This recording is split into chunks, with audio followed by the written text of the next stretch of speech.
In today's video, I will be narrating in detail all that happened leading to the kidnap of Celine and Afiba, and I also discuss in detail how Mr. Andrew Amechi Ochekwo was killed.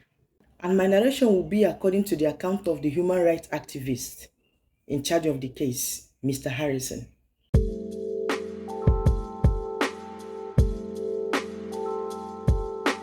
Mr. Andrew had earlier on, about 2 years ago, established contact with Celine. And due to one thing or another, they never got to meet. And recently, he re-established contact with Celine, asking about her friend Afiba. And after Celine answered that she and her friend Afiba were cool, they went ahead to negotiate how much it was going to cost for a threesome with the three of them: Celine, the friend Afiba, and Mr. Andrew. A threesome is a kind of sex involving three persons, usually a man and two women. The threesome was supposed to last for a couple of days. They were to come on Saturday, then go back on Monday. Celine then contacted her friend Afiba in Ghana and told her about the done deal with Mr. Andrew. So she flew all the way from Ghana, to Lagos, and finally from Owerri to Port Harcourt to meet up with her friend Celine. Andrew previously sent them 100k for transport. The two friends hired a taxi to Aba in Abia State, where Mr. Andrew resided. Then Mr. Andrew, being so smart, didn't give them his real address. He gave them a hotel address. You can see that he knew what he was doing from the beginning.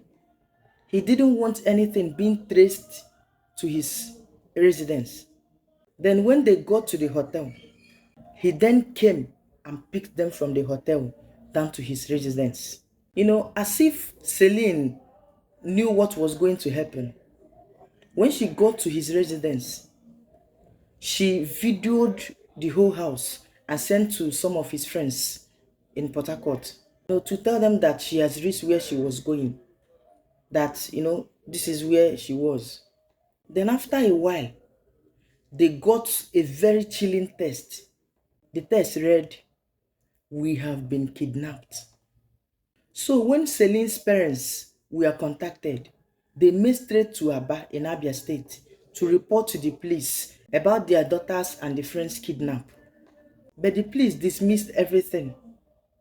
They told them that those girls were trying to, extort money from Mr. Andrew, that probably they faked their own kidnap, that you know how children of nowadays can behave and all of that.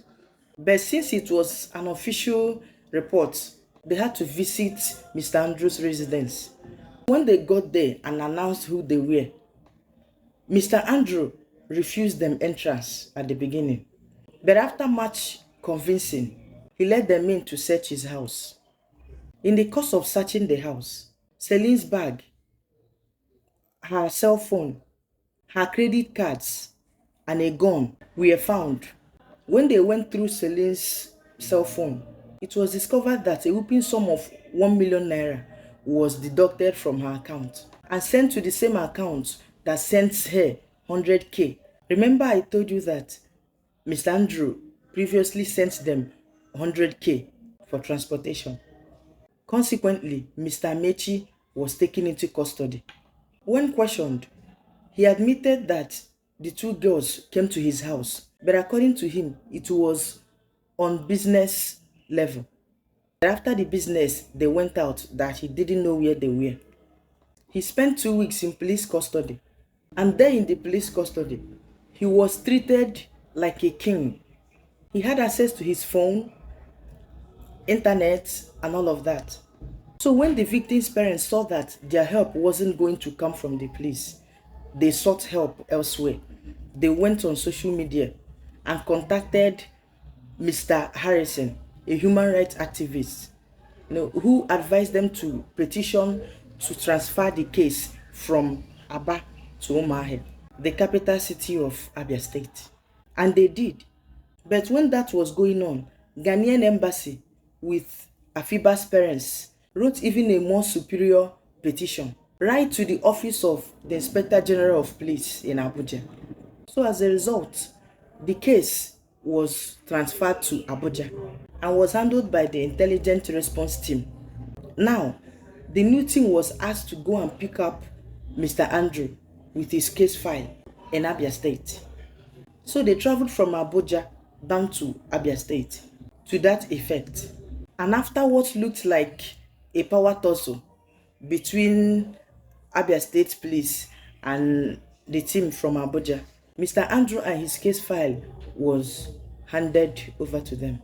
So they loaded all the exhibits: Celine's phone, her credit cards, Mr. Andrew's phone, his gun, his laptops, desktops, and everything. They loaded them in the boot of his Mercedes Benz. And one police officer drove the car in front, while the other police officers, including Mr. Andrew, remained in the bus behind. So they began the journey to Abuja. And when they reached somewhere in Benue, the Mercedes Benz suddenly stopped.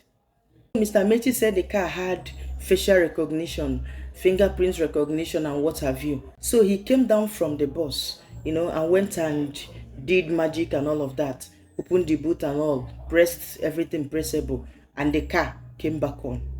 So they continued their journey. Then 1 hour after the first stop, the car stopped again, and Mr. Andrew was called upon again to fix it.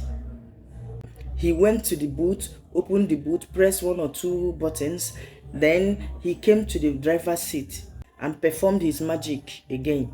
Meanwhile, the driver's door was open with a police officer standing next to him. So after performing the magic, he asked the officer beside him to go close the boot. As he stepped out, with a speed of lightning, he drove off. Remember that this story is according to Mr. Harrison's account. So according to him, the police said they couldn't, keep up with the speed. So they started making calls, calling patrol units, calling police units, telling them that a man was trying to escape in a Mercedes Benz. It was said that Mr. Mechi at some point stopped, took his phone from the boot. Remember, all of the exhibits, including his phone, were put in the boot of his Mercedes Benz. So they said at some point he stopped the car, took his phone and made calls, called some of his friends that he was in trouble, that they should help him. One of his friends, Mr. Ben, confirmed that he called him, telling him that he needed help, that he, Mr. Ben, told him to just surrender himself. And he didn't agree to that. So when he didn't get the needed help, the needed assistance, he continued accelerating at a very high speed until he suddenly got into police checkpoint. So he tried reversing with speed. And according to what the police said, they opened fire on him, killing him instantly. And later he was taken to the mortuary. So tell me what you think about this story in the comment section. Do you think this story is the whole truth? Or do you think there is more to this story that they are not telling us? Let me know your opinion in the comment section. In another development, it was discovered that the Ghanaian friend to Celine, Afiba, was married.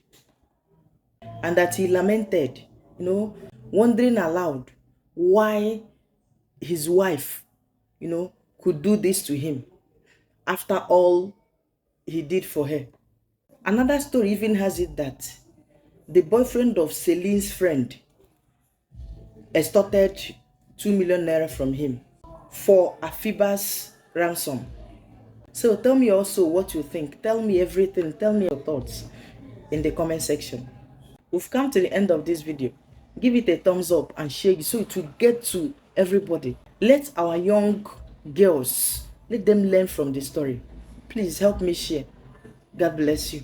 Then if you are seeing my face for the first time, or you've been watching my videos without subscribing, kindly hit on the subscribe button, turn on the notification bell beside it, and stay glued, because at Amitune we bring you everything ranging from love, sex, relationships, marriage, and of course hottest news as e dey hot. Thanks for watching, guys. See you in my next video. Bye.